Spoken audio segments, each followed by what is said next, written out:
Eu tenho muitas ideias dormindo. Tem muita coisa que vem dormindo, porque durante o dia é tanta informação que entra, e à noite, quando eu dou aquela descansada, às vezes eu sonho que eu estou num evento dando uma palestra de um assunto que eu nunca pensei em dar, e eu falo, pô, por que que eu nunca montei? Aí eu acordo, escrevo meio sonâmbula no bloquinho, volto a dormir. Então, assim, tenha sempre papel e caneta, tem Uhum. processos, escreva palavras, fotografe coisas, ideias. Passou, viu um outdoor, cara, podia fazer com alguma coisa. Vai lá e tira foto e faz. Outro dia foi muito engraçado que uma pessoa me mandou mensagem falando que eu tinha que colocar da onde eu tirava os meus desenhos, meus mapas mentais. Você tem que botar a fonte. Eu falei, mas a fonte é a minha cabeça. Como é que eu coloco a minha fonte, a minha cabeça? Agora você colocou lá o arroba Annelise Grip. Agora eu tô botando tudo, arroba, sabe, porra, arroba Annelise Gripe. Eu falei, gente, que coisa louca. Eu que desenho, sabe? Os desenhos estão até meio mal feitos, né? O colorido, os traços. Sou eu que faço, eu não tenho vergonha. Então, assim, primeiro, a gente não pode ter vergonha quando a gente está num processo de criatividade. Pensa o seguinte, a gente não pode se tolir. Se você foi tolhido até agora de não desenhar, de não falar, de não escrever, agora é hora de você falar assim, cara, tem que colocar isso tudo para fora.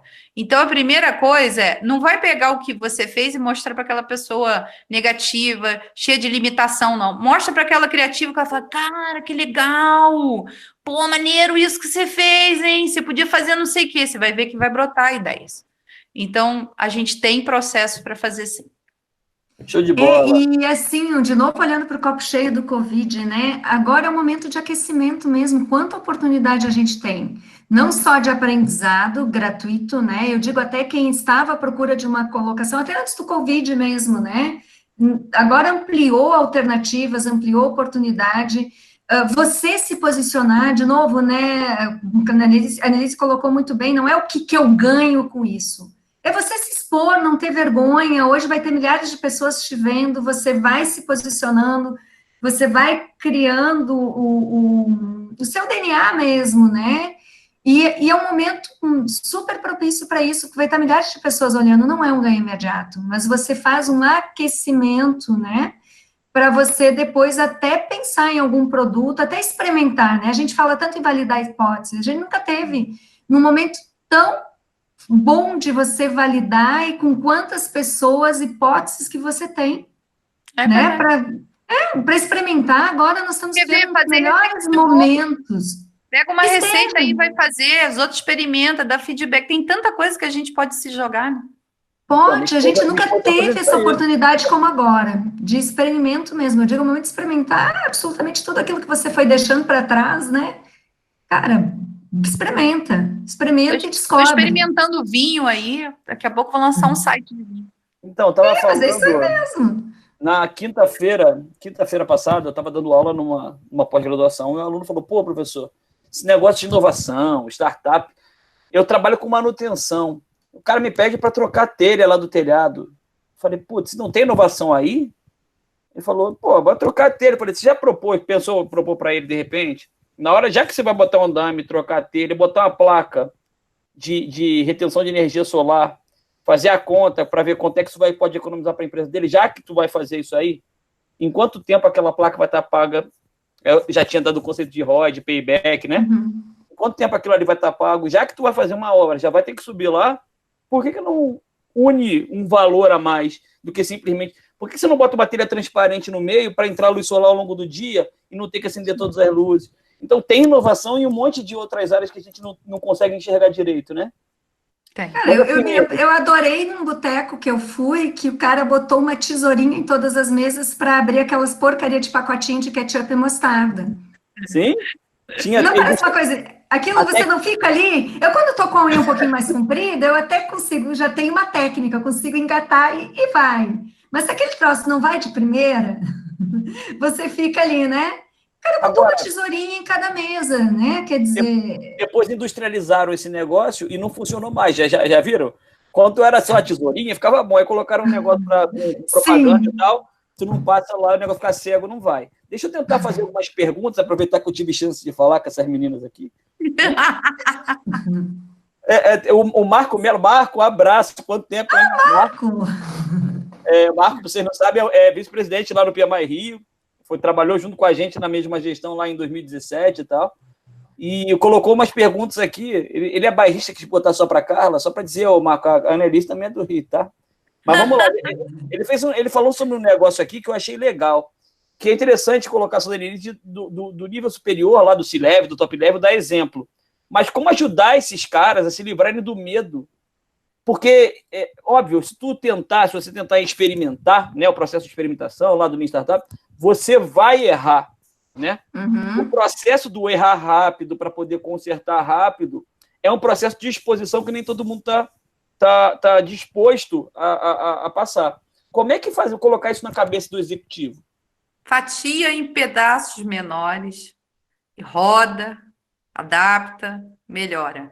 O que eu costumo fazer, tá? Por isso que eu falei que os contratos meus eu faço menor. Eu fatio tudo que tem que entregar. Eu entrego uma parte, envolvo, mostro o que foi feito, falo, não era bem assim como você imaginava, a gente teve esse problema. Porque eu vou falar uma coisa para vocês também, trabalhando muitos anos dentro de empresa, a gente percebe que muita coisa não chega na diretoria, né? Chega na diretoria que o funcionário não quer fazer, que está fazendo corpo mole, né? Só que quando a gente vai para o chão de fábrica, a gente vê que a coisa é bem diferente, que ele está fazendo praticamente milagre ali embaixo de entregar alguma coisa, muitas das vezes.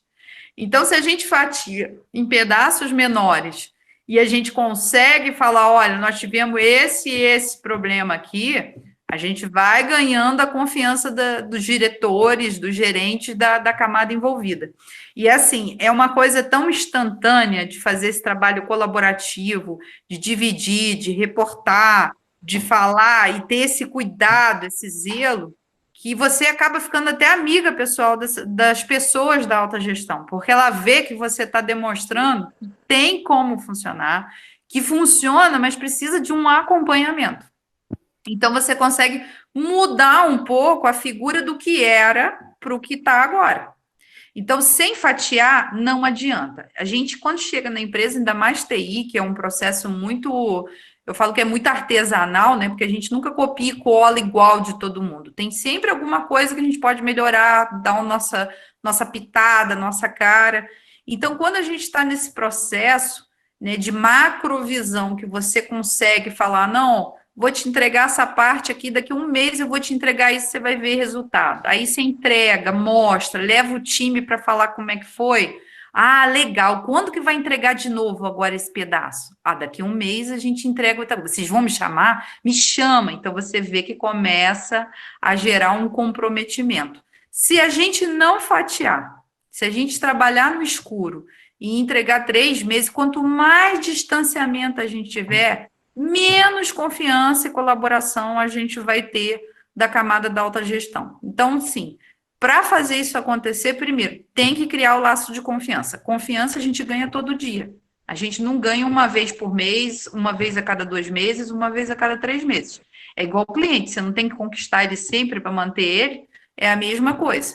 Você tem que ir lá, tem que dar feedback das coisas que estão acontecendo, dos problemas, às vezes pedir até coisa que você consegue resolver, mas pedir ajuda para o cara, pediu minha ajuda, poxa, eu estou aqui para ajudar. Agora, se não fatiar em pedaços menores e não envolver, não vai ganhar confiança, não vai adiantar. Vai ser mais uma consultoria que vai passar, que vai tentar fazer e não vai conseguir. Uhum. Acho que tem uma grande palavra aí de tudo isso que a Annelise está falando, que é você se mostrar vulnerável, né? Que é a grande palavra que você está se falando, né? Você vem de novo de uma cultura onde você tem que ter a resposta para tudo, né? Quando você é um executivo, você não pode errar, você tem que ter um posicionamento firme. Quando a gente vê que hoje você sabe, conhecendo quais são seus gaps, sua vulnerabilidade, né? E você trazendo pessoas, enfim, times que colaborem, você acaba tendo, né, algo muito melhor. E, sem dúvida, fatiar, como a Annelise falou, não tem como, né, você tem que escolher. Eu normalmente sugiro começar numa área que está com resultados ruins, porque é muito mais fácil, né, quando as pessoas seja ruim financeiro, seja ruim por produção, enfim, mas que os resultados não estão bacana. Uma segunda opção que eu confesso não gostar muito, mas às vezes, dependendo da cultura da empresa, se ela tem a área de inovação, você aproveitar aquelas pessoas, mas tentar trazer outras que não são, né, já fazer um misto, mas eu dou a preferência, de fato, àquela área que não traz muito resultado. E, de novo, entender o que para aquele executivo é valor, né? Pode ser só dinheiro, ok. Então, onde é que eu posso mostrar que isso aqui ajuda, nem que seja num pedacinho, né? Naquilo que, de fato, faz sentido para ele, é market share, né? Enfim, o que que é, são mais né? clientes, né? É mais dinheiro, é mais... Eu tenho que também entender, né, essa questão. E quando você tem um executivo, né, que às vezes, de fato, é uma barreira muito grande, né, ou você trabalha numa empresa que você tem a vontade, né, de fazer mudanças, mas não tem o patrocínio, eu gosto muito do livro, é um livro que eu sempre recomendo também, que é The Fearless Change, não sei se vocês conhecem, ele é um livro que ele traz, assim, práticas muito simples de você minar a organização, né, de você fazer pequenas ações, fazer com que elas sejam vistas, que as pessoas tenham curiosidade, olha, fulano fez alguma coisa lá, e você comece a puxar os outros influenciadores, ainda que você não seja um gerente, não seja um C-level, né, você ainda pode, né, sair daquela posição de, eu não consigo a mudança, eu não consigo transformação porque não me deixam, de uma posição, onde é que está minha área de influência? Né? Aí falando muito mais do colaborador dentro de uma organização. Você sempre tem uma área de influência, né? Por menor que seja. E você pode ampliar ela com essas pequenas ações, atitudes, muitas vezes, realmente bem planejadas, bem Maquiavel mesmo, no sentido... né, no bom sentido de Maquiavel, né, que as pessoas olham como algo ruim, mas na verdade, né, ele cria estratégias, né, então tem formas, né, se de fato é algo que se busca, claro que tendo um patrocínio e uma área executiva que está de fato apoiando, você vai acelerar muito mais o processo. Então, vocês estão falando várias vezes sobre uma área de inovação, e eu estou vendo não só uma área de inovação, mas eu estou vendo uma série de novas funções ou profissões surgindo em função dessa transformação digital, em função do processo inovativo. E, assim, isso vai desenvolver não só novas necessidades de conhecimento, mas, principalmente, habilidades e atitudes. A palestra que eu dei no final de semana foi justamente sobre isso. Eu falava de networking, que tem a ver com indicação por atitude, mas eu tenho que ter o lifelong learning também por trás, que é a indicação por o conhecimento e você saber fazer executar aquilo ali, né? O chá, né? O antigo chá, conhecimentos, habilidades e atitudes, está mais em voga do que nunca. Então, assim, como é que a gente aproveita essas brechas? A gente sabe que não está faltando emprego, está faltando competência dentro dos nossos profissionais para poderem assumir vagas que estão disponíveis. Como é que a gente faz para poder ser absorvido, principalmente esse pessoal que está em transição de carreira, né? Então, vou voltar lá atrás, né? A gente teve um boom aí de 2010 para cá de tecnologias, novas tecnologias, voltado para inovação, para ciência de dados, foi uma loucura. Quem era desenvolvedor foi para ciência de dados e quem estava ganhando mais, quem estava ganhando menos, e a gente focou muito no técnico, muito. Eu conheço pessoas que são excelentes profissionais técnicos, são péssimos para trabalhar em time. Quer ver um fator que hoje eu comentei? Dificilmente você vê CTOs que são queridos dentro da empresa. São pessoas muito técnicas, são líder técnicos, que chega ali e fala qual a linguagem vai ser usada para aquele projeto, como vai ser usado, o que ele quer e some. Né? Então, agora a gente vai vir numa era de 2020 para 2030, onde não basta você ter um puta de um conhecimento técnico se você não passar. Não basta você saber fazer se você entra de férias e o outro que está sentado do seu lado não sabe fazer.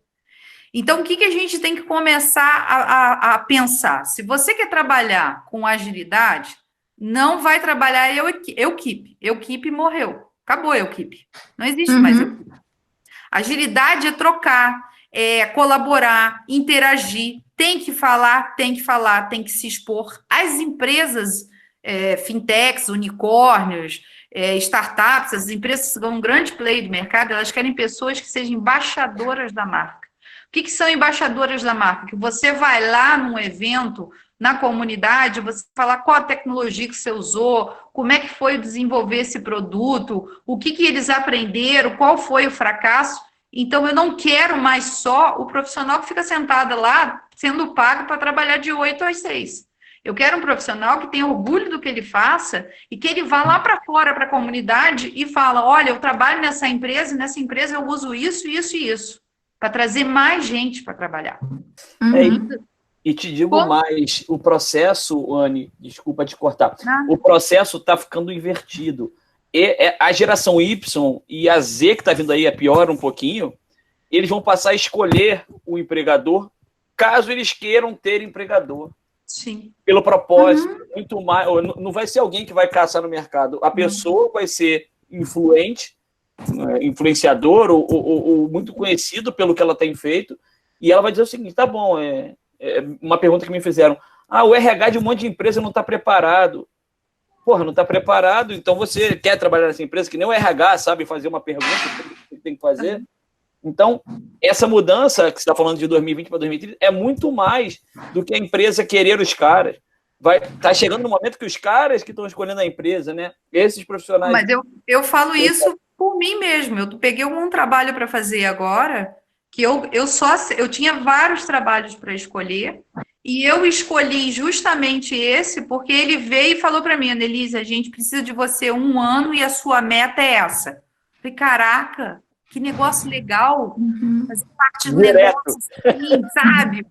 Highlander, quanto tempo não pega alguma coisa para fazer? Então, você vê, assim, a gente que não vai ser uma questão que você falou, a empresa pode até chegar até você, mas você vai escolher qual projeto que você quer trabalhar. Como que você quer que a comunidade te veja? O que você quer ganhar de conhecimento com aquilo? Você falou a questão do RH, eu tenho recebido muitas mensagens de gente que era do RH e agora quer vir para TI. Como é que eu vou para TI, que eu estou vendo que vocês falam coisa do RH? Cara, TI está cada vez mais se desenvolvendo como pessoas e RH deixou de ser uma especialidade do RH. Eu sempre falo com os psicólogos aí rebeldes e revoltados, porque vê eu falando de psicologia, de pedagogia, que se pararmos para pensar, psicologia antigamente era filosofia. O que era filosofia? Era um grupo de pessoas que estudavam outro grupo de comportamento de pessoas. O que a gente pode fazer dentro das empresas? Estudar comportamentos, estudar como são consumidos. Isso é uma coisa, é um fator humano. Se você trabalha muitos anos, como nós 3 trabalhamos com pessoas dentro de empresa, você vai desenvolver essa veia humana de trabalhar com gente, de saber quem que você quer dentro do seu time para trabalhar. Eu não estou excluindo ninguém que seja psicólogo, ninguém que seja pedagogo, mas assim como nós tivemos que desenvolver habilidades e atitudes perante as pessoas, porque eu já fui uma desenvolvedora que eu botava o fone no ouvido e sequer dava bom dia para ninguém, e hoje eu já tenho que fazer o exercício ao contrário, porque se eu não fizer, não sou eu. Assim como nós fizemos essa transição e vimos importância em ouvir as pessoas, colaborar, ajudar e sair muitas vezes da nossa zona de conforto para poder ajudar, eles também vão ter que fazer esse deparo. Eles vão ter que estudar também como que é um ambiente de tecnologia, como que eu agrego meu conhecimento de psicologia dentro de um time. Então, não é hora de marcar, fincar a bandeira e falar, não, essa é a minha área, essa é a minha profissão. Não, isso. Hoje, nós temos uma miscigenação de conhecimentos. As empresas no Vale do Silício, elas não têm RH. As pessoas, as células, contratam as pessoas. As células dissolvem o conhecimento e a parte financeira, quem precisa de curso, quem que vai ganhar aumento, quem está trabalhando mais, o que a gente precisa contratar. Então, a gente tem que parar, agora não é momento de guerra, agora é momento de aprendizado. O tempo que se parou falando eu sou isso, eu sou aquilo, passou. Agora eu tenho que ser o máximo que eu puder dentro da empresa. E não é sair pegando, porque ciência de dados paga bem e tem emprego. Então, eu vou estudar ciência de dados. Não, se você não tem perfil para isso, cara, não adianta. Você vai gastar dinheiro, vai pagar, como a gente está vendo agora, um monte de gente que fez curso de Manage 3.0, de não sei o quê, fizeram um monte de curso, agora está desempregado. Ah, mas eu tenho esse monte de curso na agilidade e não consigo emprego ágil. Mas você algum dia foi um líder gestão 3.0? Algum dia você pegou todo esse conhecimento e usou com o seu time? Não, Nelise, não foi me dada oportunidade. Então não adianta, o mercado quer experiência. O mercado não quer mais certificado. Perfeito, Annelise. E aí, até pegando o teu gancho, né, as empresas, até falando mudança de mindset, cultura, né, as empresas, até um tempo atrás, a tecnologia era um meio para ela fazer negócio. Hoje as empresas são tecnologia, e isso cada vez mais não vai mudar, né? Você pega um carro, Tesla é tecnologia, né, que driva hoje faz o diferencial, né?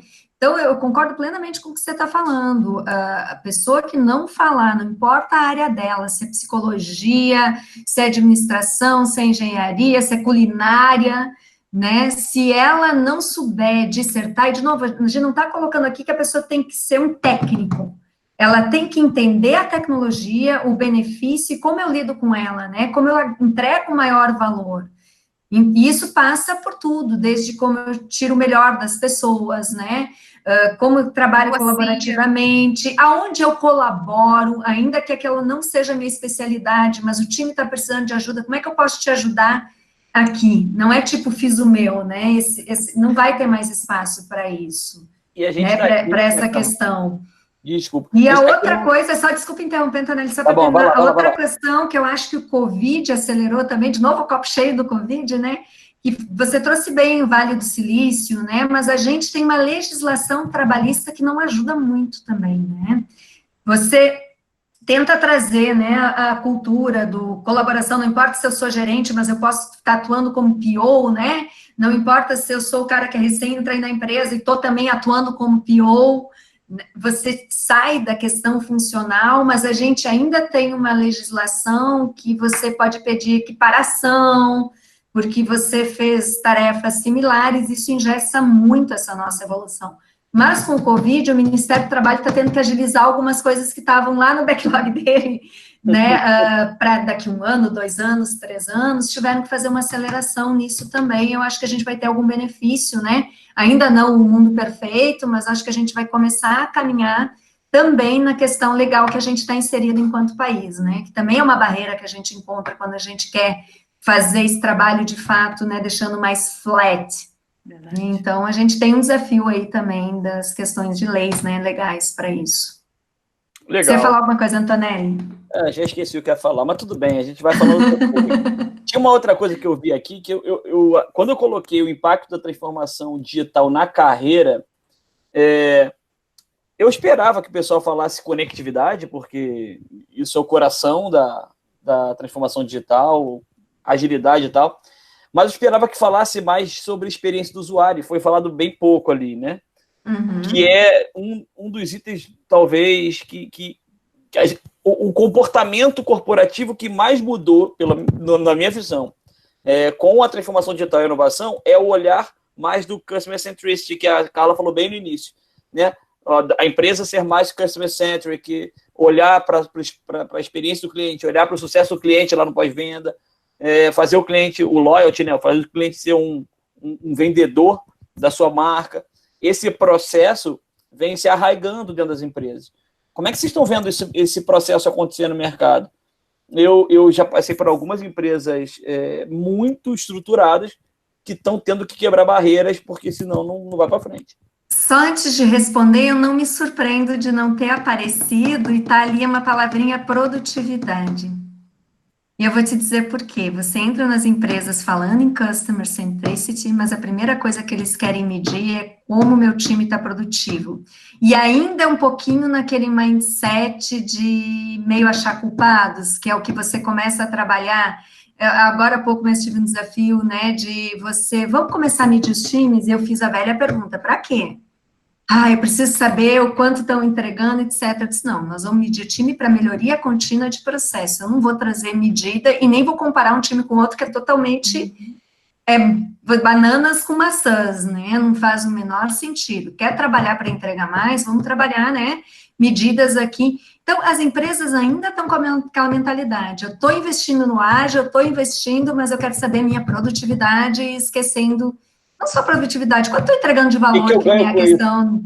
De novo. Então, não me espanta não muito, Antonelli, não ter aparecido ali algumas outras palavras antes do customer centricity, porque eu acho que ainda, de fato, voltando a falar cultura, mindset, está mais no discurso do que na prática. Eu acho que isso também está muito atrelado, eu não sei vocês, mas a maioria das empresas que eu trabalho, o pessoal não gosta de fazer pesquisa. Tipo, então, o data-driven, né? É isso aí. Vocês fizeram alguma prototipação, lançaram uma versão alfa, coletaram os feedbacks, melhoraram a ferramenta antes de fazer um lançamento oficial? Não precisa, porque eu sei que a gente é muito bom, a gente vai lançar e vai ser um sucesso. Então, assim, é a gente, pô. Cara, o brasileiro, ele tem alguma trava, e aí eu acho que está muito atrelado à cultura, eu vou gastar esforço, tempo e dinheiro numa coisa que eu não vou aproveitar.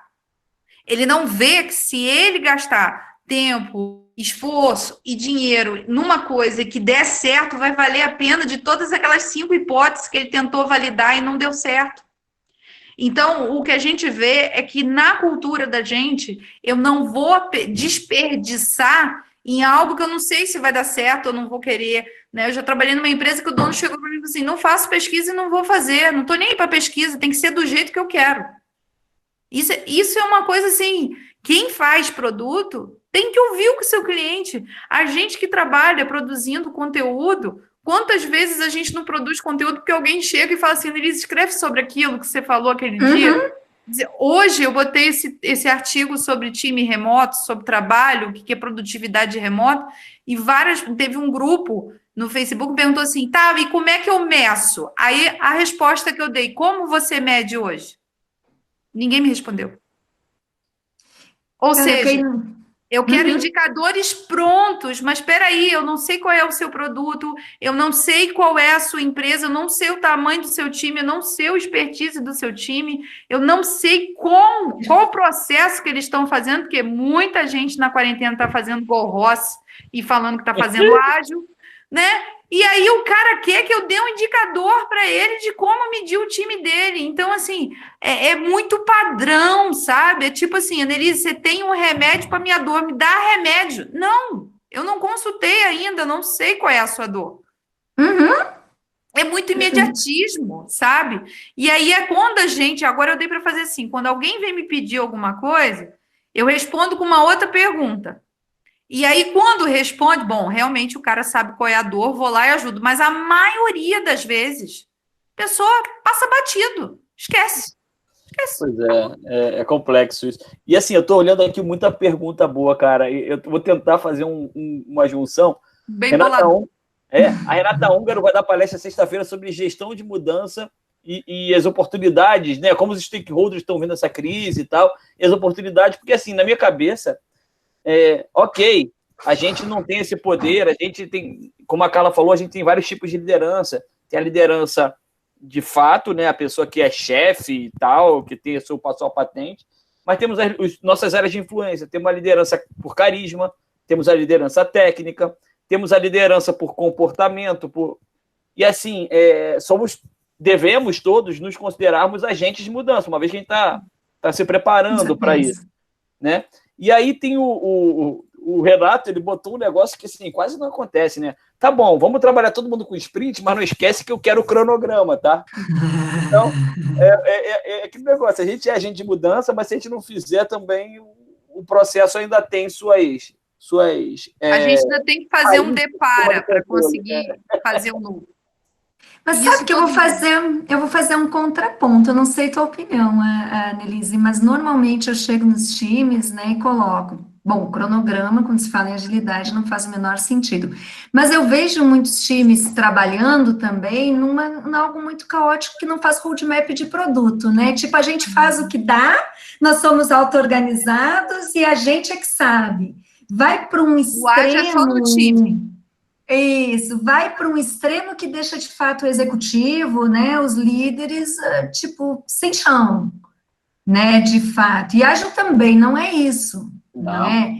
Você não vai microgerenciar, você não vai ter um cronograma de atividades, mas você tem alguns compromissos, né, que você começa a trabalhar justamente num roadmap de produto, que ele começa de uma maneira, né, não tão confiante, né, com uma confiança não tão grande, à medida que você vai conhecendo a capacidade do time, maturando, você tem que ter uma visibilidade de roadmap de produto. Então, eu coloco que, às vezes, o executivo, por não conhecer, ele não sabe exatamente o que ele tem que pedir, mas, de fato, ele quer ter uma visibilidade que ele está no direito dele.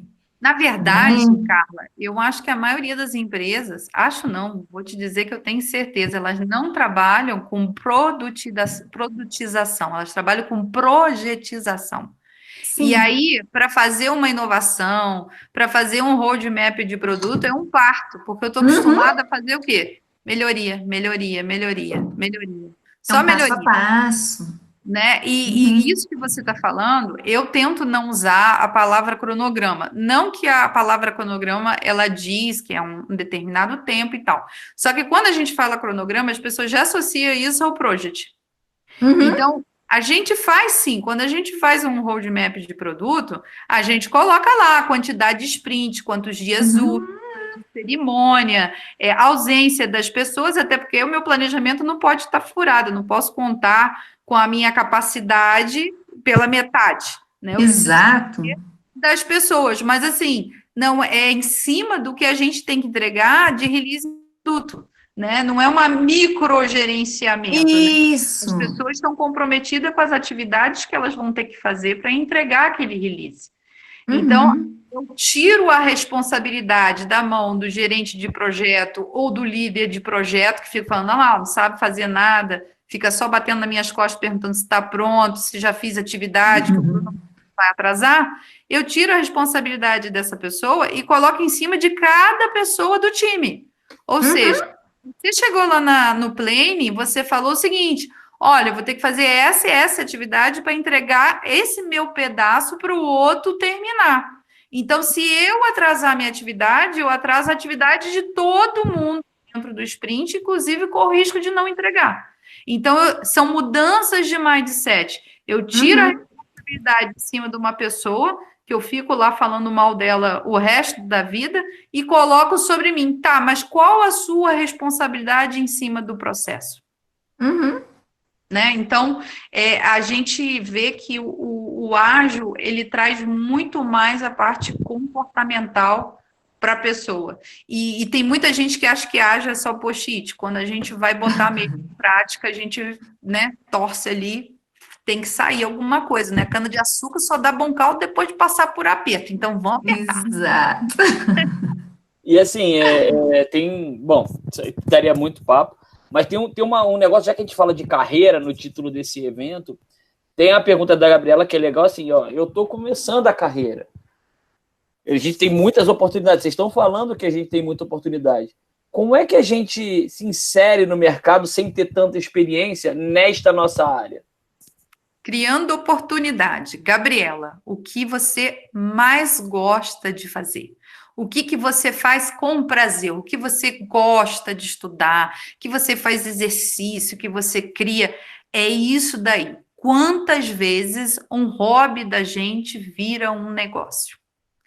Toda vez que a gente faz alguma coisa que a gente se identifica, a gente ganha. A gente trabalha muito. Eu falo que quando a gente trabalha com o que a gente ama, a gente não trabalha 8 horas, a gente trabalha 24 horas. Porque você começa a criar várias vertentes em cima do seu trabalho. Então, esse negócio de falar assim, começa fazendo o que você não gosta. Eu não sou assim, o que eu não gosto, eu tô nem aí, não gosto daquilo. Por exemplo, eu já desenvolvi durante 9 anos. Eu não vou desenvolver mais, porque eu já perdi até as linguagens, agora já vem com biblioteca pronta, já perdi o tesão, né? Então, eu sou boa nisso, então é esse caminho que eu tenho que seguir. O que eu posso somar ao que eu já possuo hoje, que vai me trazer inovação, vai trazer melhoria para o meu trabalho, vai trazer visibilidade. Então, é isso que você tem que pensar. Hoje, o que você é boa e o que você gosta. E olhar para frente. o que você pode somar em termos de conhecimento, habilidades e atitudes que você pode ganhar conhecimento e desenvolver, que vai trazer mais benefícios para você.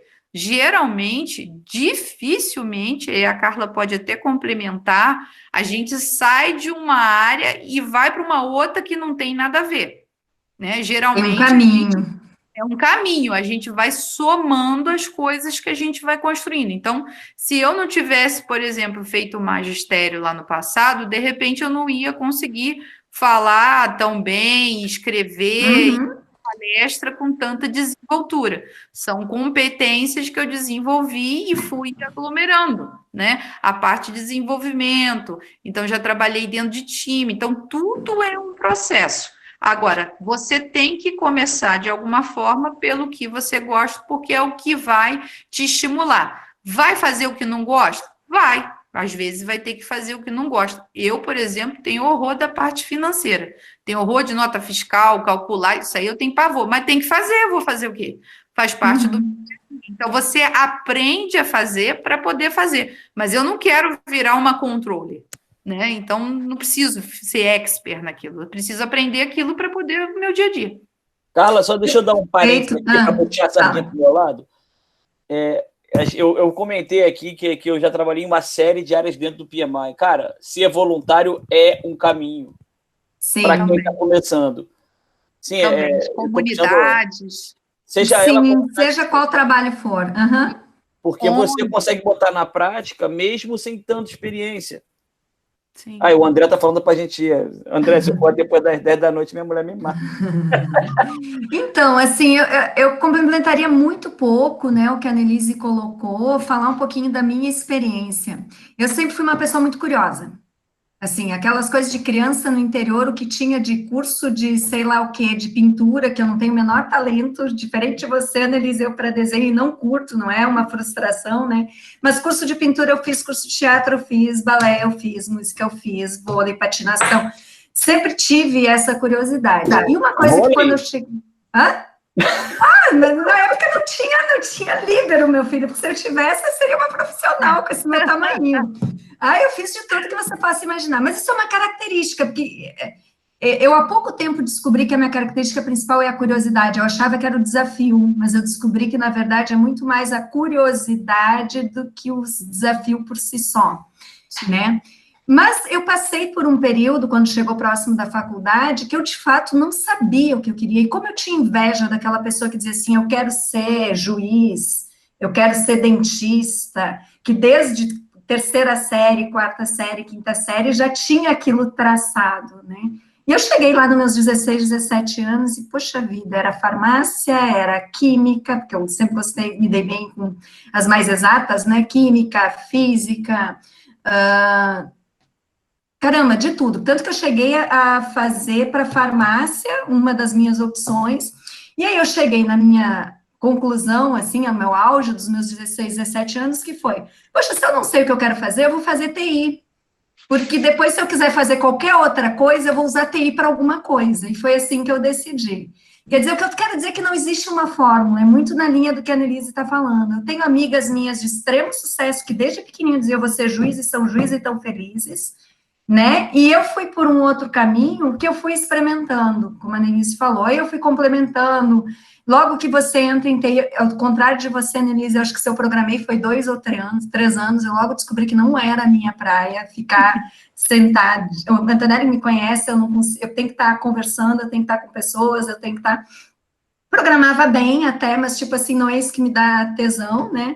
Aí eu fui descobrir gerenciamento de projetos, depois eu fui descobrir coach, que eu fui descobrir... E a gente vai montando, e o que eu acho bacana disso é que hoje eu me considero, estou numa profissão, mas eu continuo buscando outras coisas que aparentemente podem não ter nada a ver, mas que lá adiante vai ter uma conexão, né? Então, eu acho que você se dá a liberdade de experimentar sem a preocupação do que eu ganho com isso. Muita coisa que eu fiz no trabalho voluntário, ou em outras coisas, eu não estava preocupada com o ganho imediato. Eu fui lá ver qual é que era, né? Mas acabaram conectando como uma habilidade, como uma competência para a profissão que eu fui, né, traçando.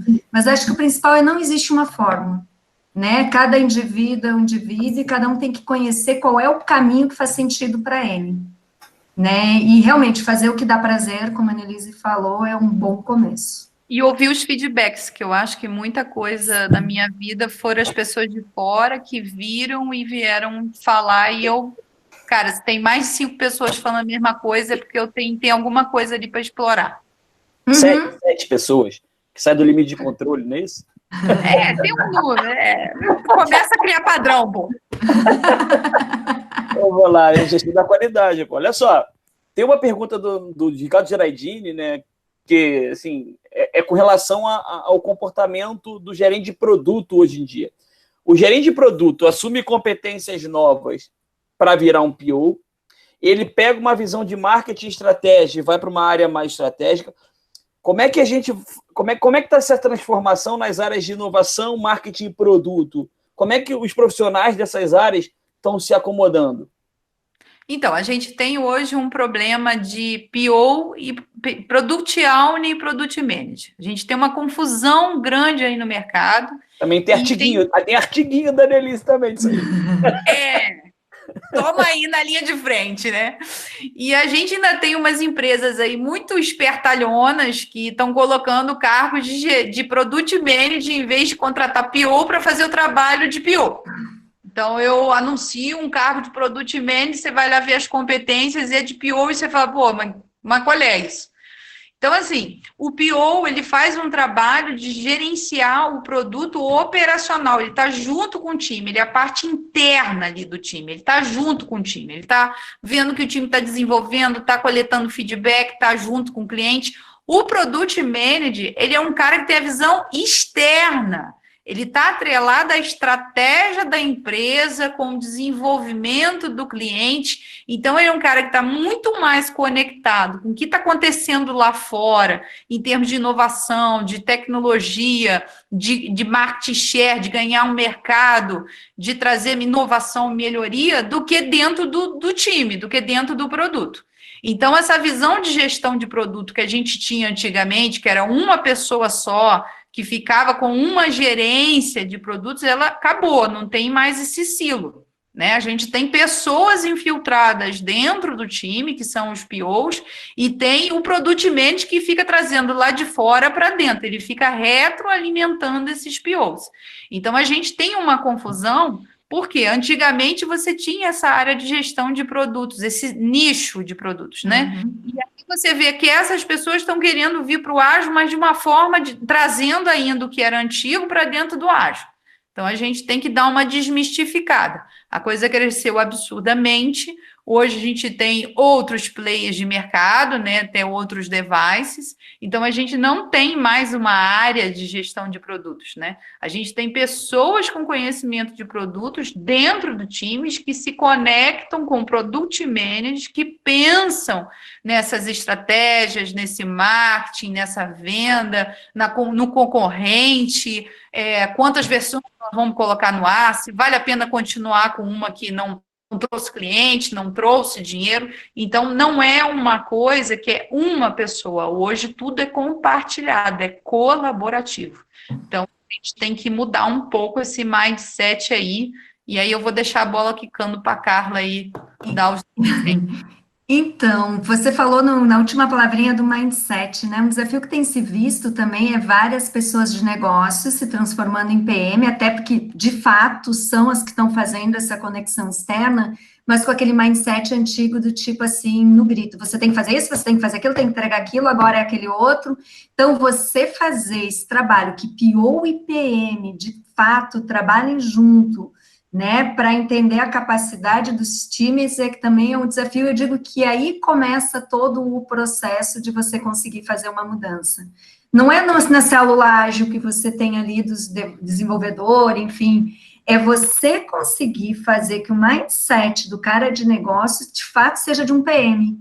É porque você muda a hierarquia, né? Você muda a estrutura. Não tem hierarquia, na verdade, cima, acabou, são funções que agregam valor, cada um no seu papel, né? Mas não tem hierarquia nenhuma. E aí vem aquele cara de negócio que era acostumado a chegar em TI, chegar, né, na área de desenvolvimento e isso é para ontem, pô, vocês não entregaram esse negócio, agora ele acabou.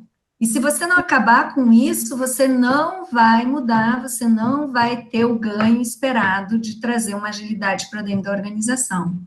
Né? E aí tem uma pergunta bem legal com relação a justamente isso, do Fábio Santos. Deixa eu achar assim. Na opinião de vocês, então, a transformação digital é uma evolução ou uma revolução? Eu vejo que é uma revolução. Então, faz sentido? Porque não é simplesmente você pegar um processo que estava de um jeito e você melhorar ele, seria uma evolução. Não é um novo versionamento. Você está mudando a cambalhota no processo para poder funcionar. Concordo plenamente com a Annelise, né? A gente está tendo uma revolução. O Covid acelerou isso, né? A gente vinha de novo o Covid, aqui eu estou repetindo o Covid, mas foi um acelerador incrível, fez atropelar mesmo, né? Essa revolução que vinha... Eu botei um post lá no meu Facebook, o que fez a transformação digital na sua empresa evoluir. Aí botei vários itens e no final eu botei assim, Covid-19. Aí a galera riu, porque realmente, enquanto a água não bate na bunda, ninguém se mexe, né? É uma brincadeira, mas tem muita gente que vai querer que seja Covid igual a Copa do Mundo, né? A cada 4 anos tem um para melhorar. Tá falando bem demais do Covid. Vamos lá. Copo cheio, olhando só o lado do copo cheio, né? Porque realmente... Mas para mim é uma revolução, é uma transformação, né? Quando eu falo transformação, o pessoal fala muito do ágil, é transição. Eu gosto de falar que é transformação e gosto daquele exemplo da lagarta que vira borboleta, né? Você deixa de andar para voar. Você quer uma transformação maior do que essa? Então, não adianta. O mesmo não... Você não tira nada do mesmo. Se você continua no mesmo caminho, você continua na zona de conforto e aí você está se auto-sabotando, né? Outro dia eu ouvi um cara falando no evento assim, cara, nós estamos vendendo isso dentro da empresa como ágil, até agora está dando certo e, ó, continuo na minha, na boa, entendeu? Assim... Vai continuar na boa até um certo ponto, entendeu? Na hora que a coisa tiver que funcionar, não vai funcionar. E aí, quem faz isso não pensa que está enganando os outros, mas está se enganando, porque o mercado hoje é indivíduo, né? Eu até dou muita palestra de carreira para o PMI, fiz até agora, mês passado, para o PMI Distrito Federal, a gente deve fazer outro em junho, que as pessoas ficam, mas a empresa não tem plano de carreira. Cara, plano de carreira é seu, é plano meu. Profissional. A empresa, ela tem um comprometimento com você enquanto você é funcionário dela, mas se você não correr atrás do que você quer, onde você quer chegar, você vai ficar preso a essa empresa o resto da vida reclamando que não tem aumento, que não tem promoção, que não tem cargo para você. Então, você é a sua carreira, você é a sua empresa, o seu nome tem que abrir, fechar portas, tem que, sabe, tá em voga. Todos nós aqui trabalhamos e todos nós aqui fazemos parte comunidade, estamos compartilhando conhecimento. É o brand pessoal, é isso aí. Tá? Exato. Tem até nome. E é assim, gente, tem uma pergunta, uma colocação do André, homem, que é pertinente. A gente está falando muito de comportamento, de gestão de gente, gestão de pessoas. Mas não é só assim, não é aquele mundo de Alice. A gente tem que conhecer ferramentas. A gente não estaria aqui se não tivesse o Meet, ou o Zoom, ou seja lá qual seja nosso canal de comunicação. A gente continua, mesmo com agilidade, tendo que apresentar os gráficos lá de velocidade, então tem que ter um burn down, se tu quiser fazer na mão, beleza, boa sorte, eu não te aconselho. Vou para papel quadriculado, que ajuda. Antigamente não tinha gira, não tinha porra nenhuma, mas tinha papel quadriculado.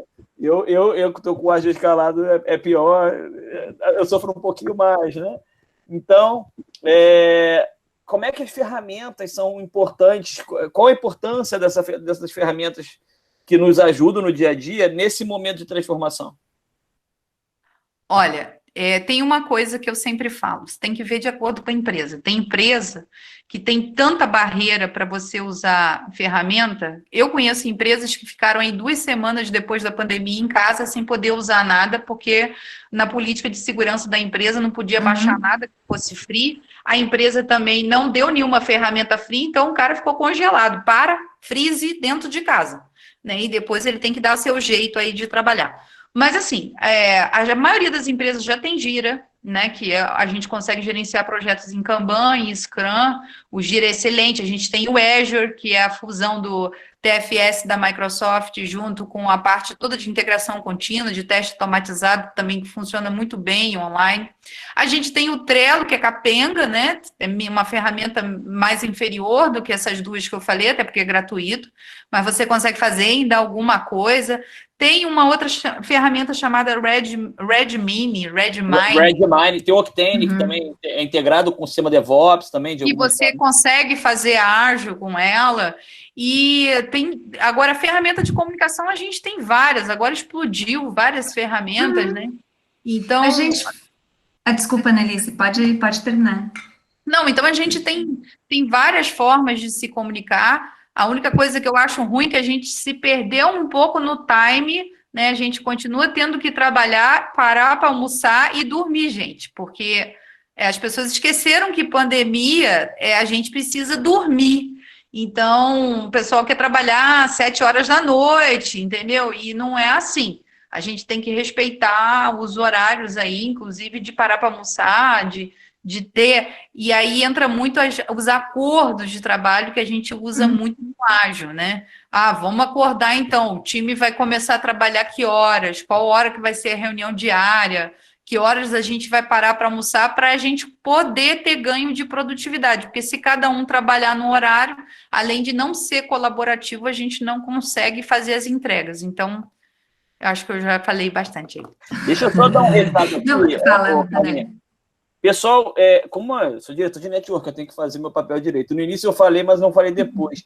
É interessante vocês colocarem os endereços do LinkedIn de vocês para que vocês se conectem entre si, para que não seja um evento só de transmissão de conhecimento, seja um evento também de networking, que vocês consigam se falar por aqui. Beleza? Valeu, diretor de network. Eu ia falar, ferramenta, eu usei muito tempo o Agile Central, né? Mas ele também para organizações, ele tem um investimento muito maior. Propaganda, Carlinha. Você já sabe. Não sou mais, não. A NCA nem existe mais, né? Agora ficou com a Broadcom, né? Se eu não me engano. Mas é uma ferramenta fantástica, mas requer um investimento, não é, né? Enfim, como gira um Trello, ele é um investimento mais pesado, muito bacana também.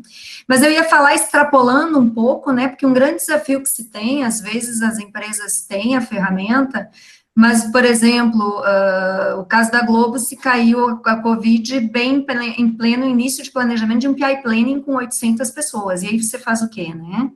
Então, você começa a agregar outras ferramentas, né, como, enfim, poderia ser Zoom, etc., mas o Teams, né, que ele te permite você criar salas para as pessoas trabalharem, e aí como é que eu faço o trabalho visual do quadro? Aí você tem Mural, Miro, né, quer dizer, aí extrapolando um pouco mais o trabalho colaborativo, né, não só o fato de eu seguir a operação no meu dia a dia, mas quando eu preciso sentar, né, e fazer um trabalho com mais pessoas, colaborativas, você começa a extrapolar para outras ferramentas visuais aí que podem te ajudar, né, nesse desafio.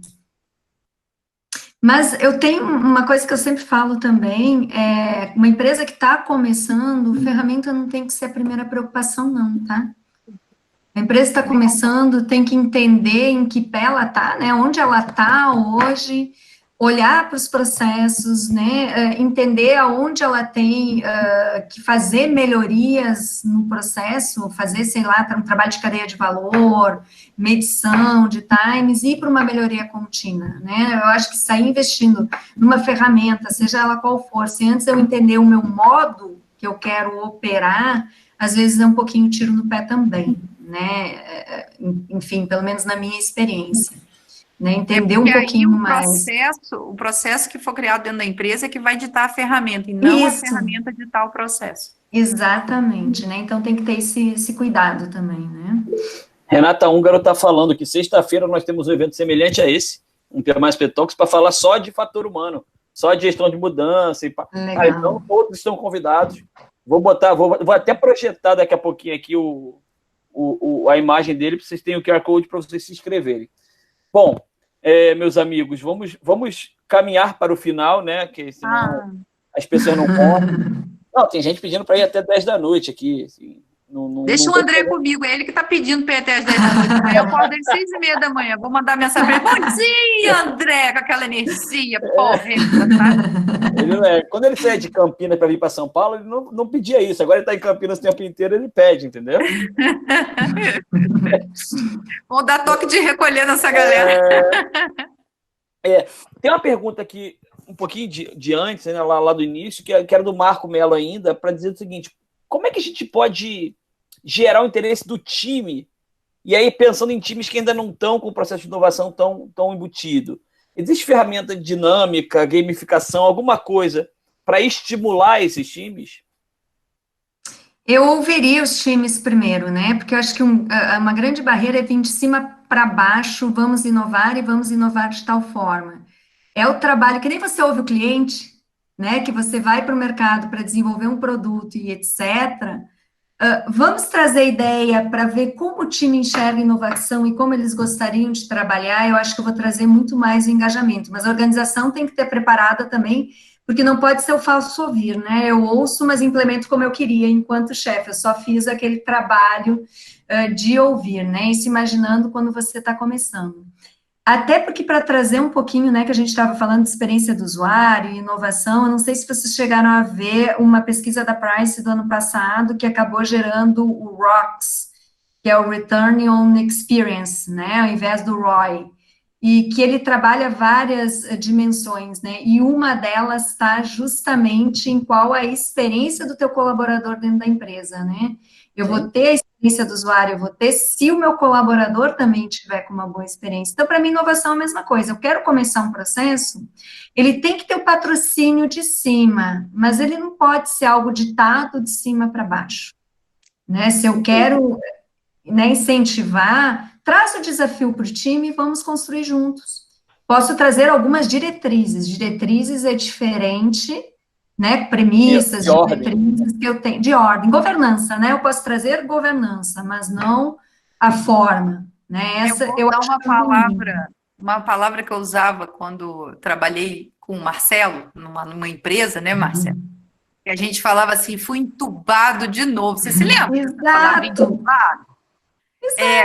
Porque o entubado é isso, ninguém chama a gente para participar de nada, nem do kickoff do projeto, nem nada, e aí, de repente, tem um incêndio se apagar, mas eu não sei que projeto é esse. Não, mas agora ele é seu, e aí ser entubado naquilo, e quando acontece isso, você já vai com resistência, porque você não foi envolvido antes. Então, assim, o saber ouvir e dar ouvido, né? Você estava falando da pesquisa, a gente faz muito pesquisa de clima dentro da empresa para saber como é que está o ambiente, como é que as pessoas estão, o que a gente pode trazer. E, geralmente, quando a gente chega novo na empresa, seja dentro de um time, dentro de uma área, quebrar um pouco esse gelo e deixar as pessoas conhecerem a gente um pouco, até para a gente ouvir, né? Senão a gente fica ouvindo sempre, mais uma que entrou, está iludida. Venderam para ela uma Disneylândia, ela vai aprender que é Beto Carreiro World, né?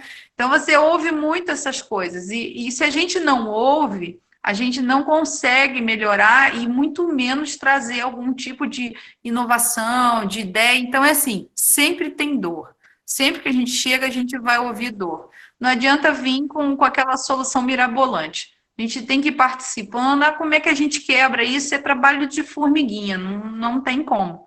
Mas a gente consegue fazer. E tem que entender também que as pessoas têm problemas, às vezes passou alguém por ali que trouxe muita discórdia, muito ruído, né? Olhou só para si, então as pessoas ficam com aquele sentimento. Geralmente, quando a pessoa sai de uma empresa e vai para outra, ela vai um pouco na defensiva, porque ela não conhece ninguém. Então, a gente tem que entender as dores de cada um, cada pessoa vem de uma cultura, né? Família é uma cultura. A gente entender um pouco, se colocar no lugar do outro para poder ajudar. Perfeito. Eu tenho. Foi bom a Carla falar de Rox, enquanto eu pergunto outra pergunta aqui. Eu estou liderando um livro de jornada da experiência do cliente, lá pela jornada colaborativa, e tem um capítulo que a gente vai falar de Rox. Não podia faltar, né, Antônio? É muito customer centric, customer success, toda a parte de experiência. Mas assim, a Raquel Garcia, que vai liderar o nosso evento de transformação em julho, tá eufórica aqui, mulheres empoderadas. E o Henrique tem um outro ponto aqui, que é o seguinte: considerando o foco maior em desenvolvimento de carreiras menos verticais, ou seja, aquele esquema linear que eu falei no início, analista, líder, gerente, para mais horizontais, funções em áreas distintas, como é que a gente pode inovar? Dá para seguir o livro, não sei se vocês conhecem o livro, Design Your Design Your Work Life, do Bill Burnett e do Dave Evans, e aplicar Design Thinking, eu não conheço esse livro, não sei se vocês conhecem e já ouviram falar. E tem uma outra pergunta para vocês pensarem aí, que é o seguinte, Carla, se puder mandar o link desse artigo da Price, aqui o Gerardini pediu.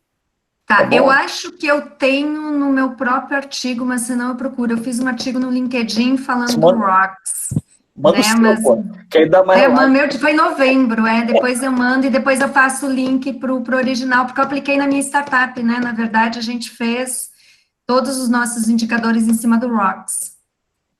Né? Então, eu acabei me aprofundando justamente para aplicar, até porque, como eu disse, eu sou curiosa, eu gosto de ver como é que funciona, nem que seja, não funciona para mim, beleza, mas pelo menos eu experimentei. O que eu ia responder para ele sobre a hierarquia horizontal? É muito bom quando a gente faz parte de uma empresa que está nesse processo, porque você consegue entrar na hierarquia e fazer parte dessa hierarquia horizontal. Geralmente, quando você chega numa empresa que ela já existe, você tem muito mais dificuldade de subir um escalão, porque ela é menor, né? Os níveis dela, você vai ter muito mais níveis para chegar a cada hierarquia, né? E para você chegar a ela, uma pessoa tem que sair, tem que ser demitida, ela tem que sair, então dificulta um pouco mais você chegar. Eu, por exemplo, trabalhei numa empresa de hierarquia horizontal, que eu vi que para eu subir num escalão ali ia demorar uns 15 anos baixo, porque eu não via ninguém saindo, sendo demitido, até porque tinha pessoas de família, e eu saí da empresa e fui para uma outra que estava começando e criei a hierarquia horizontal e fiz parte dela. Então, vai variar muito de empresa e vai variar o seu tempo de resposta. Porque você pode achar que, legal, estou ganhando bem, a empresa é bacana, não quero desafio, tá legal aqui, vou ficar esperando, né, uma vaga surgir, vou ficar trabalhando, estudando e tal, para quando chegar eu estar lá. Ou você pode querer algo mais rápido, como foi o meu caso, e falar, não, se eu quero fazer parte de uma empresa 100% ágil, com hierarquia horizontal, eu tenho que ter uma que está nascendo agora, uma startup que recebeu um investimento, uma empresa pequena que está começando a crescer, porque aí eu vou com a bagagem já de líder, né, uma bagagem de uma pessoa que já tem posicionamento para fazer parte de uma outra. Então, a minha resposta não é porque é gerente de projeto, mas é baseado mais no cenário que depende, vai depender dos cenários e das circunstâncias. Mas em relação ao livro, eu não cheguei a ler, mas eu vi alguns artigos, né? Se eu não me engano, ele trata de você aplicar as mesmas técnicas, né? Que você vai testar hipóteses e de desenvolvimento de produto, etc., para a sua carreira. Para mim faz todo sentido, né? Não que eu pratique isso, mas se eu tenho hipóteses, né? Da onde eu posso ir, puder pegar feedback, puder validar antes de fazer um investimento, para mim faz todo o sentido, né, para a sua carreira você aplicar algumas dessas técnicas que você utiliza, né? Então, assim, faz sentido, né? Para mim, você aplicar um design thinking, enfim, para o que caminho você vai, para onde você vai investir em termos de crescimento de carreira. Que bom poder ter o feedback de algumas pessoas, se, né, aquele é um caminho que elas percebem, porque são tudo percepções o feedback, né? Nenhum é fato ou realidade. Mas se a tua percepção bate com a percepção das outras pessoas e se vale você de fato. E por aquele caminho, ou até um feedback pode abrir portas, né, para algum outro caminho que você nem imaginou e talvez, poxa, não tinha pensado nisso. Né? A ideia então, de produtizar a carreira, né? Seria alguma coisa nesse sentido. Pô, ninguém pergunta nada, vou ter que fazer pergunta difícil para vocês. Então, vamos falar o seguinte. Vocês sabem, a gente sabe, todo mundo que trabalha nessa área sabe que a zona de conforto é o principal ofensor para inovação, para transformação. Como é que vocês acham que a gente pode contribuir para que as empresas, os executivos e os próprios agentes de mudança, nós, consigamos construir essa marcha para fora dessa zona de conforto? Só tem mudança quando não tem conforto. A gente está mudando muito porque a gente está desconfortável com a pandemia, todo mundo preso dentro de casa. Como é que a gente faz para acelerar esse processo da saída da zona de conforto? Olha, eu vou falar por experiência própria, tá? Eu passei por uma situação quando era funcionária da empresa eu entrei em pânico porque eu achei que eu ia ser mandada embora. E assim, não tinha nenhuma evidência falando que eu ia ser mandada embora, nem nada, mas eu achei na minha cabeça que eu ia ser mandada embora, aquele pânico dentro da empresa e tal. E aí eu fui para casa pensando o seguinte, como eu não fui mandada embora, pelo contrário, recebi até feedbacks bons e tal, mas eu fiquei pensando o seguinte, esse sentimento aconteceu por uma insegurança minha. E eu botei na minha cabeça o seguinte, eu não quero mais ter esse sentimento de segurança. Eu quero que o meu gestor fique inseguro quanto tempo eu vou ficar aqui. Eu não quero ter esse meu sentimento. Eu quero que quem está me contratando é que pense como vai fazer eu ficar aqui. E aí eu sair da zona de conforto. Tanto é que hoje eu não sei mais, juro por Deus, assim, eu não sei mais como é ficar parada na zona de conforto. Porque se eu estou fazendo uma coisa, eu já estou pensando em outra, aí é incrível, começa a pensar e começa a escrever, e a pessoa, Nelise, você podia dar uma palestra sobre isso, aí você vai e monta a palestra, aí você monta um artigo. Então você vê que assim, quando você entra nessa espiral que eu falo, né?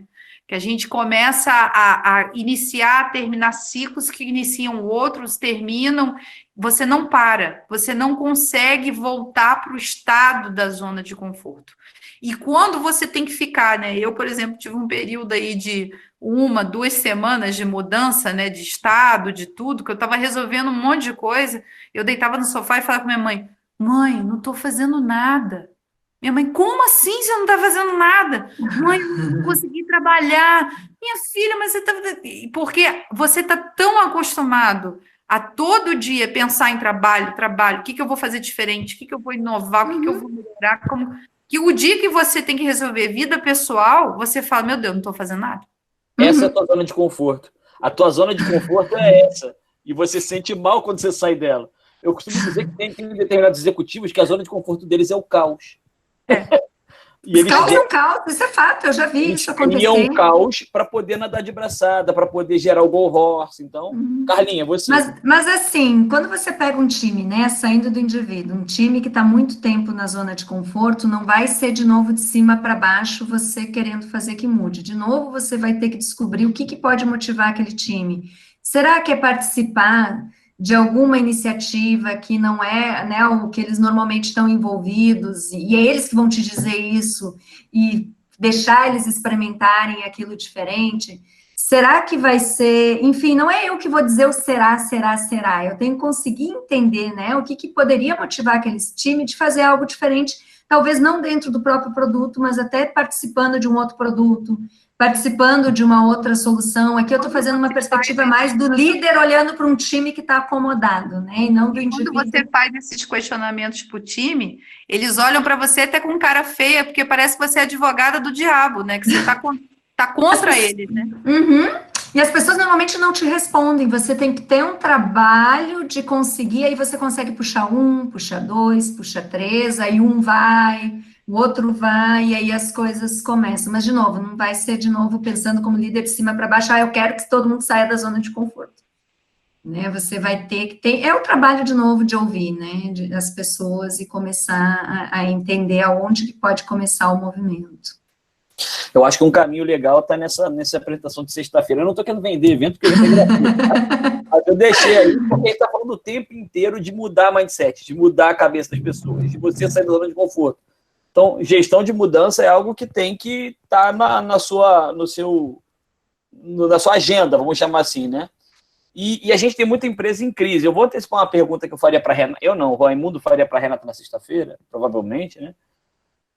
Tem empresas que mesmo com esse processo todo, tiveram muitos problemas nessa crise, né? Vamos chamar a Covid tem o copo meio vazio também, né, Carla? Para as empresas, não só a questão sanitária, a questão de saúde, mas tem um copo bem vazio para muitas empresas, muita gente perdeu o emprego porque as empresas não conseguiram se adaptar, não conseguiram manter receitas.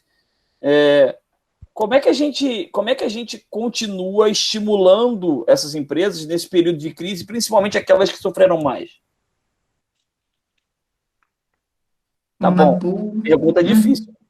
Mas Não, é uma pergunta difícil, porque eu vou dar uma resposta mais ou menos da Annelise. Eu não tenho uma fórmula mágica e eu preciso entender, né, exatamente qual é o contexto que ela está vivendo, né, Antonella? E é fato mesmo, né? Você precisa entender, mas assim, as que eu convivi que praticamente fecharam, teve muito voltado à liderança, ainda que as pessoas, né, tentem fazer algo diferente, tem uma liderança muito diretiva, que não permite tentar algo novo, sabe? Assim, os poucos casos que eu vi, veio muito da liderança não mudar de fato, né? Mesmo vendo que as outras empresas, as pessoas estão fazendo diferente, ela até percebe, mas não consegue absorver que o modo dela de se posicionar se altere nesse contexto, né? Então, assim, teria que entender muito realmente, mas eu vejo muito ligado à liderança, onde a liderança abre para que as pessoas tentem, de alguma forma você faz uma recuperação, pode não chegar ao patamar aquele antes do Covid, mas você consegue trabalhar. Quando você tem um líder muito engessado, eu confesso que eu não vejo muita luz aí no fim do túnel, sendo muito, assim, pragmática, né? Passa muito pela liderança. Certo, dona Elise? Eu acho que tem muita resistência ainda numa forma geral. Tem muita gente vendo que é só um período que vai passar. A gente vê pessoas aí que continuam loucas, como vão pagar a prestação do carro importado, mas manter o carro importado, ninguém pegar um popular. Então, eu acredito muito que a gente está falando de mindset, né? Mas eu, pelo menos na minha vida pessoal, assim, eu mudei muito os valores mudaram com impacto. Sim, São sim. perdas que a gente tem que ter. Então, pode ser perdas materiais, perdas de pessoas, perdas financeiras, né? Eu perdi muitas pessoas importantes, infelizmente, ao longo da minha vida, que cada uma teve o seu papel fundamental naquele momento, e eu senti muito essas perdas, porque quando você conquista algo, você perdeu, e você conquista, você queria mostrar para aquela pessoa que te ajudou a conquistar e ela não está do seu lado. Então, essas perdas, né? Eu tive perdas de pessoas. Tem gente que é rico e fica pobre, né? Tem gente que é pobre e fica rico. Então, perdas de pai, de mãe, né? Geralmente essas perdas não são só os sentimentos, mas vai junto os valores, a cultura. Às vezes vai a parte financeira também, você muda de patamar. Então, eu não acredito muito, e aí falando Annelise, tá? Que se as pessoas não passarem por perdas, elas não aprendem, elas não melhoram, elas não mudam, elas não transformam. Então, eu acho que a pandemia veio para sacudir todo mundo, mas eu acho que muita gente ainda continua resistente, achando que tudo vai voltar à mesma, sabe? E eu vejo que isso, assim, não é que não existe fatos e dados mostrando para essa pessoa que não vai ser a mesma. Mas ela prefere, eu tenho amigos que estão falidos, que preferem pegar dinheiro emprestado, manter a empresa, do que fechar a empresa, voltar para dentro de uma empresa, ser funcionário e falar, não é momento agora de ser consultor, não é momento de ser PJ, é momento de se manter. Então, é resistência. Eu estou rindo aqui da colocação do André, que vocês viram? Não. O coronavírus acelerou a compra da minha cadeira decente para trabalhar. A mesa eu já tinha. André, eu também só tinha mesa, que eu tô com a minha cadeira aqui, ó. A cadeira que eu tô é da Copa da minha mãe. Eu também tenho que comprar uma cadeira. Eu tô na mesma. Gente, eu só vou ajeitar um negócio da minha bateria que eu vi aqui, um minutinho. Eita. Então, assim, tem um processo aí que ele colocou, complementando essa fala, que as pessoas vão se preocupar mais no que é mais importante, uma vez que a gente está com os recursos meio restritos. Sim. Ao invés de comprar, alugar ou construir uma casa, você faz o escritório e depois você faz a churrasqueira. As prioridades, elas estão mudando um pouquinho. Você tem que a ter gente não fala de prioridade do usuário, a gente quer vender para o usuário a prioridade, mas a gente não faz isso na vida da gente pessoal. Então, é aquela brincadeira, né? Você quer mudar o mundo, comece por si mesmo, né? Então, isso é básico num processo de transformação para qualquer um que seja. E agora eu vou tentar Deixa fazer... só, Antonelli, voltar um negócio que a Annelise falou, da pessoa não continue. enxerga que vai mudar. Essas empresas que eu estava falando do mindset rígido, são pessoas que eu escuto dizer, daqui 2, 3 meses eu vou voltar a fazer o meu presencial. Isso aí. Bota um data, em julho eu vou fazer meu presencial. Cara, acorda, né? Ou você muda e vê nova forma, você não vai voltar. Que mesmo que pare, né, a questão do isolamento, não vai voltar no outro dia o que era antes, né? Não. Talvez a gente nunca mais volte. Não sei, né? Exatamente o que era igual, eu tenho certeza que não vai voltar. Né? Semana Então, passada... pode falar, Antonelli. Pode falar, não? Eu ia Pode falar falar. que o Gustavo Farias, que é um professor com milhares, dezenas, centenas, milhares de alunos no Udemy, deu palestra para a gente na semana passada, desse mesmo modelo que vocês, e ele chama isso de efeito Doberman. Você tem que soltar o Doberman, ou seja, define e vai. Porque se você parar, o Doberman te come. Tipo, prova para certificação. Você tem que marcar a prova antes de começar para estudar. Porque senão você não marca nunca. E esse processo tem que ser para tudo na sua vida, né? Você tem que ter alguma cenourinha, né? Não vou chamar o processo, assim, ou tu bota uma na frente, ou tu bota uma atrás, mas tem que botar alguma para você correr atrás, né? Tem que ter a cenourinha para você chegar onde você quer. Então, o processo de autoestímulo, acho que é fundamental nesse processo de sair da zona de conforto.